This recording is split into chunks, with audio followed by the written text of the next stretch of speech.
Hi friends, ನಮಸ್ತೆ ಎಲ್ರಿಗೂ. ಇವತ್ತಿನ ವಿಡಿಯೋದಲ್ಲಿ ಸಿಂಹ ನಿಮ್ಮ ಕನಸಿನಲ್ಲಿ ಏನಾದರೂ ವಿವಿಧ ರೀತಿಯಲ್ಲಿ ಕಾಣಿಸಿದ್ರೆ ಏನರ್ಥ ಅನ್ನೋದು ತಿಳ್ಕೊಳ್ಳೋಣ. ಸ್ನೇಹಿತರೆ, ನಮಗೆ ಬೀಳುವಂತಹ ಕನಸುಗಳಿಗೆ ಯಾವುದೇ ರೀತಿಯ ವೈಜ್ಞಾನಿಕವಾಗಿ ನಿಶ್ಚಿತ ಅರ್ಥಗಳು ಇಲ್ಲದೆ, ಆದರೆ ನಮ್ಮ ಸಂಪ್ರದಾಯ ಪ್ರಕಾರ ಆಗಿರ್ಬೋದು ಅಥವಾ ನಮ್ಮ ಜನನಂಬಿಕೆ ಅಥವಾ ಸ್ವಪ್ನಶಾಸ್ತ್ರದ ಪ್ರಕಾರ ಏನು ಹೇಳಿದರೆ ಕನಸು ಬಿದ್ದರೆ ಅನ್ನೋ ಅರ್ಥ ಇವತ್ತು ತಿಳ್ಕೊಳ್ಳೋಣ.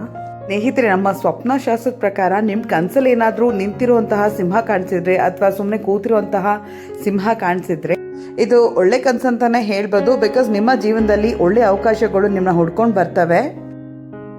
ಇದೊಂದು ನಾಯಕತ್ವದ ಸಂಕೇತ ಅಂತಾನೆ ಹೇಳ್ಬೋದು. ನಿಮ್ಮಲ್ಲಿರುವಂತಹ ಧೈರ್ಯ ಮತ್ತು ಆತ್ಮವಿಶ್ವಾಸನ ಉಪಯೋಗಿಸ್ಕೊಂಡು ಮುಂದೆ ಸಿಗುವಂಥ ಅವಕಾಶಗಳನ್ನ ಯೂಸ್ ಮಾಡ್ಕೊಬೋದು ಅನ್ನೋದು ಇದರ ಸೂಚನೆ ಆಗಿದೆ.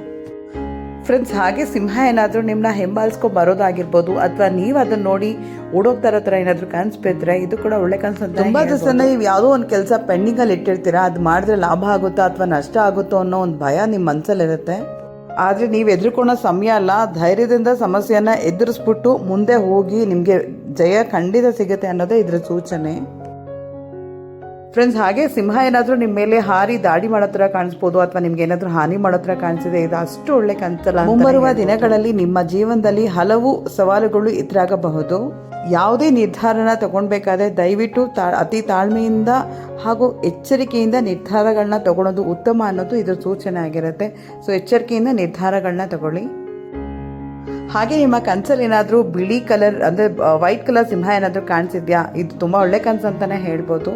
ಈ ಥರ ಏನಾದರೂ ಕನಸಲ್ಲಿ ಕಾಣಿದ್ರೆ ಆಧ್ಯಾತ್ಮಿಕ ಹಾಗೂ ಧಾರ್ಮಿಕ ಬೆಳವಣಿಗೆ ಅಂತಲೇ ಹೇಳ್ಬೋದು. ದೇವರ ಆಶೀರ್ವಾದ ನಿಮ್ಮ ಜೊತೆ ಇದೆ, ಹಾಗೆ ಇದರಿಂದ ನಿಮಗೆ ಮುಂದೆ ಒಳ್ಳೇದಾಗುತ್ತೆ ಅನ್ನೋದು ಇದ್ರ ಸೂಚನೆ. ಫ್ರೆಂಡ್ಸ್, ಹಾಗೆ ನಿಮ್ಮ ಕನಸಲ್ಲಿ ಏನಾದರೂ ಸಿಂಹದ ಮರಿ ಕಾಣಿಸಿದ್ಯಾ, ಪುಟ್ಟ ಮರಿ ಏನಾದರೂ ಕಾಣಿಸಿದೆ, ಇದು ಕೂಡ ಒಳ್ಳೆ ಸಂಕೇತ ಅಂತಲೇ ಹೇಳ್ಬೋದು. ಮುಂಬರೋ ದಿನಗಳಲ್ಲಿ ನಿಮಗೆ ಹೊಸ ಅವಕಾಶಗಳು, ಹೊಸ ಆರಂಭ ಆಗ್ತವೆ. ಹಾಗೆ ನಿಮ್ಮ ಕುಟುಂಬದಲ್ಲಿ ಸಂತಸದ ಸುದ್ದಿ, ಎಲ್ಲರಿಗೂ ನೆಮ್ಮದಿಯ ವಾತಾವರಣ ಬರುತ್ತೆ ಅನ್ನೋದೇ ಇದರ ಸಂಕೇತ ಆಗಿದೆ. ಸ್ನೇಹಿತರೆ, ನಿಮ್ಮ ಕನಸಲ್ಲಿ ಏನಾದರೂ ಸಿಂಹ ಗರ್ಜಿಸೋದನ್ನ ಕಂಡ್ರೆ ಇದು ಕೂಡ ಒಳ್ಳೆ ಕನಸು ಅಂತಾನೆ ಹೇಳ್ಬೋದು. ನಿಮ್ಮ ಶಕ್ತಿ ಸಾಮರ್ಥ್ಯನ ತೋರಿಸುವಂತಹ ಸಮಯ ಬಂದಿದೆ. So right time. ಸೊ ಮುನ್ನುಗ್ಗಿ ನೀವು ಆತ್ಮವಿಶ್ವಾಸದಿಂದ ಎಲ್ಲ ಕೆಲಸನೂ ಮಾಡ್ಬೋದು ಅನ್ನೋ ಇದರ ಸಂಕೇತ ಆಗಿದೆ. ಸ್ನೇಹಿತರೆ, ಹಾಗೆ ನಾನು ಎವ್ರಿ ಟೈಮ್ ಹೇಳೋ ಥರ ಕೆಟ್ಟ ಕನಸು ಬಿದ್ದಾಗ ಅದ್ರ ಬಗ್ಗೆನೇ ಯೋಚನೆ ಮಾಡಿಬಿಡಿ. ಬೆಳಗ್ಗೆ ಕೈಕಾಲು ಮುಖ ತೊಳೆದು ದೇವ್ರಿಗೆ ಕಡ್ಡಿ ಹಚ್ಚಿ ಎಲ್ಲ ಒಳ್ಳೇದಾಗ್ಲಪ್ಪ ಅಂತ ಬೇಡ್ಕೊಳ್ಳಿ. ಹಾಗೆ ಕೆಟ್ಟ ಕನಸು ಬಿದ್ದಾಗ ದಯವಿಟ್ಟು 4-5 ಜನ ಜೊತೆ ಶೇರ್ ಮಾಡ್ಕೊಂಡ್ಬಿಡಿ, ಅದಲ್ಲೇ ಹೋಗ್ಬಿಡುತ್ತೆ. ಕನಸುಗಳು ಪ್ರತಿಯೊಬ್ಬರ ಜೀವನದ ಪರಿಸ್ಥಿತಿಗೆ ಅನುಗುಣವಾಗಿ ವಿಭಿನ್ನ ಅರ್ಥಗಳನ್ನ ಹೊಂದಿರುತ್ತೆ. ಸೊ ಆದ್ದರಿಂದ ನಾವು ಅದನ್ನು ಯಾವಾಗೂ ಸಕಾರಾತ್ಮಕವಾಗಿ ತಗೊಳೋದು ಉತ್ತಮ ಅಂತ ಹೇಳ್ತಾ ಇವತ್ತಿನ ವಿಡಿಯೋ ಎಂಡ್ ಮಾಡ್ತಾ ಇದ್ದೀನಿ. ನಿಮ್ಗೇನಾದರೂ ಯಾವುದೇ ಕನಸಿನ ಗೊಂದಲ ಇದ್ದರೆ ದಯವಿಟ್ಟು ಕಮೆಂಟ್ನಲ್ಲಿ ತಿಳಿಸ್ಕೊಡಿ. ಶಾಸ್ತ್ರದ ಪ್ರಕಾರ ಅದ ಅರ್ಥ ಏನಿದೆ ಅಂತ ನಾನು ನಿಮಗೆ ತಿಳಿಸ್ಕೊಡ್ತೀನಿ. ಪ್ಲೀಸ್ ಲೈಕ್, ಶೇರ್ ಹಾಗೆ ಸಬ್ಸ್ಕ್ರೈಬ್ ಮಾಡಿ. ಥ್ಯಾಂಕ್ ಯು, ಧನ್ಯವಾದಗಳು.